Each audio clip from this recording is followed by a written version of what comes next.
Hi, I'm Dave from That First Place. I'm here to give a brief overview of the flow-through chiller setup on our Trout in the Classroom tank. So you should be familiar with the tank setup at this point, and just want to go through the flow-through chiller versus the drop-in chiller. The flow-through chiller, everything that we offer in the kit is here on the table, so I'll go through the components of it and explain how we go together. The chiller itself, what's out of the box, really only has two other pieces: the input, output valve, and the chiller itself. The control panels on the front. It's a very simple unit to operate. Along with the chiller, what supplies water to it is a MagDrive 700 pump, which has two fittings attached to it that come in the kit. Adapter for 1/2 inch to 3/4 inch bushing and a 3/4 inch female adapter. Teflon tape together, Teflon tape on the pump, and then just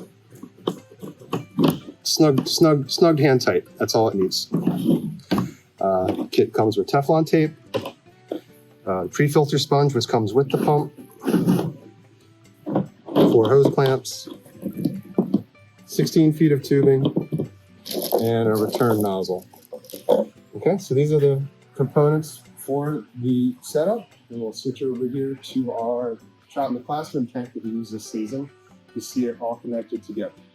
Okay, so now that we've gone over the components for the trout kit, here we have our trout setup with the inline chiller and the tank itself. So everyone's setup is going to be a little bit different. So this is an example of how we set it up. I've seen other kits. Depends on the location, where the chiller is going to be placed. You have 16 feet of tubing in the kit. That's going to allow you to set it up however your situation is a focus. So for ours, the chiller is sitting right next to the tank.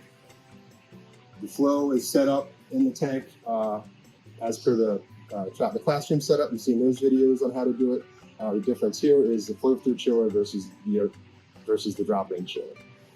So for ours, how the pieces go together on that, the chiller itself, the fittings that I showed you on the table, these have a rubber grommet. To connect these, slide the hose clamp on, push the two together, slide the hose clamp back over the tubing and tighten with a screwdriver, and then just screw that snugly on the top of the chiller. The chiller is clearly marked with an out and an in.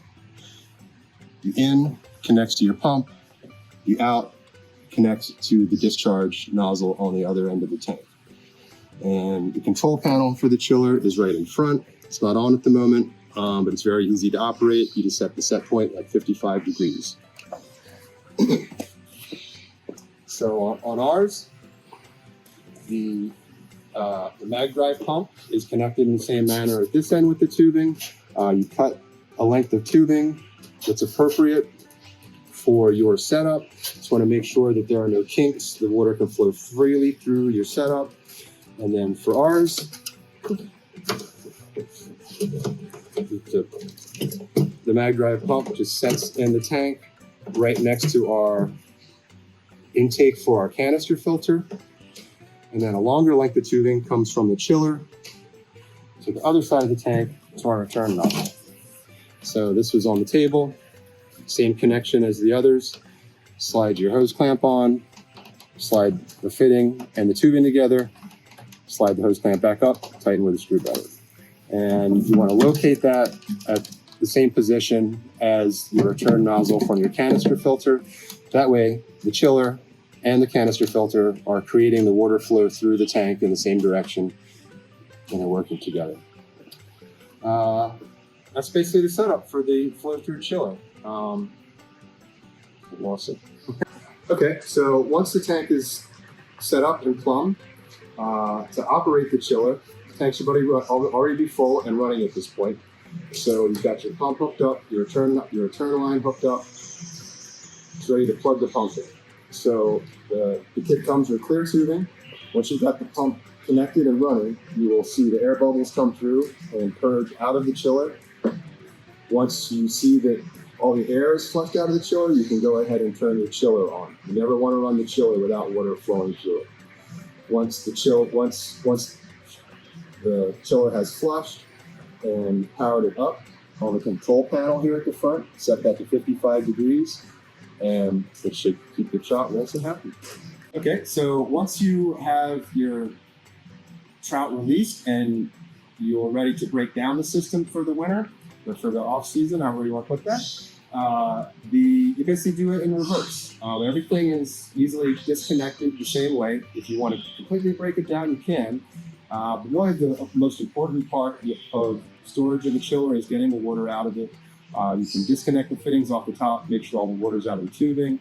You can lean the chiller over, make sure it's empty, but store it upright. And that's all you really need to worry about. I would recommend leaving all your tubing connections if you're going to set the trout tank up for the next school year the same exact way. Once you've got the water cleaned out of it, keep all those tubing connections together. They'll be just fine stored that way, and then they set up for